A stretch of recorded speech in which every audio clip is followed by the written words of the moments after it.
Okay, so even though there's a million flower crown tutorials on YouTube, I'm gonna make a flower crown tutorial on YouTube because Cook is 713, Money Raw 1, The Real Bunny Mix 1, Nia the Ninja, and Lovely Iris 26 all asked how I made the flower situation I am wearing right here. And this one's actually inspired by one of my favorito women ever, Frida Kahlo. Frida, you're mine, and the rest will Kahlo. So ridiculous. Kahlo? I barely know O. No? Yeah. Shadow Dingo and Cutie Pie Dev were wondering how I made the one that I wore to the Warped Tour, so you know what? I'm gonna show you how to make both of them. For my flower crowns, I used these two headbands I got from Michael's. First up, the small flowers. Simply pull a good amount of the buds off the stems and cut the plastic off a bit in the back. Take out your trusty glue gun, pew, pew, pew, and add a dab of hot glue where you cut the plastic off so the flower stays intact. Then you just glue the little flowers to the headband one by one, starting in the middle and working your way down both sides. You want to leave about 3 or 4 inches of the headband clean on both sides so you can wear it without it bothering your ears.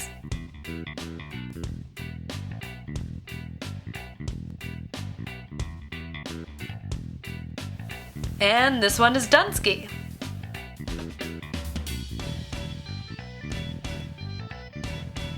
For the next one, since the flowers are much bigger, I cut a rectangular piece of felt and glued it onto the headband. I treated the back of the flowers the same way I did with the small ones, then glued them down onto the felt.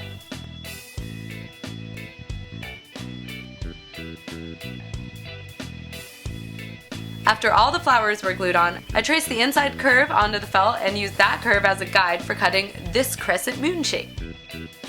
Next, I added a good amount of glue to one side of the felt and pressed it onto the back of the flowers. Then I covered that up with some wide matching ribbon, like so.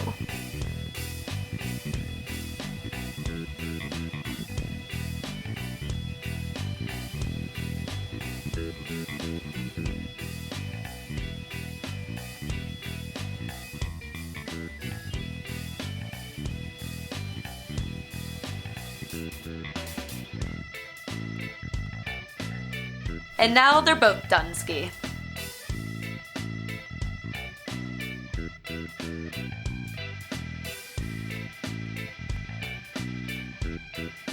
So cute.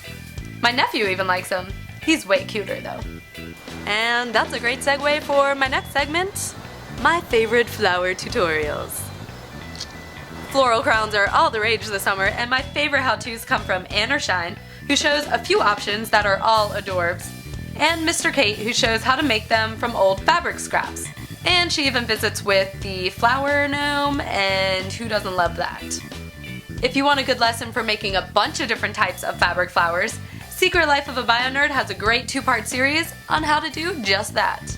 But if you don't do the DIY, you can always go to Etsy to snag some floral headgear.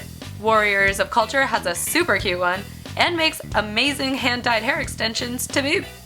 Paramount Vintages are a lot like my Frida inspired one, but my favorites come from Three Little Birds 1222 because they're made out of real flowers and will for sure make you feel like a woodland fairy. Paper flowers are also really neato, and there's no shortage of ways to make them. Martha Stewart, of course, has a bunch of tutorials that are kinda hard to beat, and Curbly did a roundup of their 7 favorite paper flower tutorials that are all very pretty. And lastly, Honestly What the F shows you how to make these colorful pom-poms based on a display from a boutique called Castle in the Air, which I now have a crush on. If you make your own little flower dealies, you know I want to see them, so post pictures to our Facebook page. And since I love flowers so much, I am doing a giveaway of these 3 crafting books. All you have to do is be subscribed to the ThreadBanger YouTube channel and leave a comment below involving the word flower in some way. Let's try to keep it PG, alright? You know who you are. Why, I never. Oh, my lantana. You get it? This is lantana. It's really good. It's my favorite flower to eat. Really good. Alright, I think that just about wraps it up for this week. I will see you later.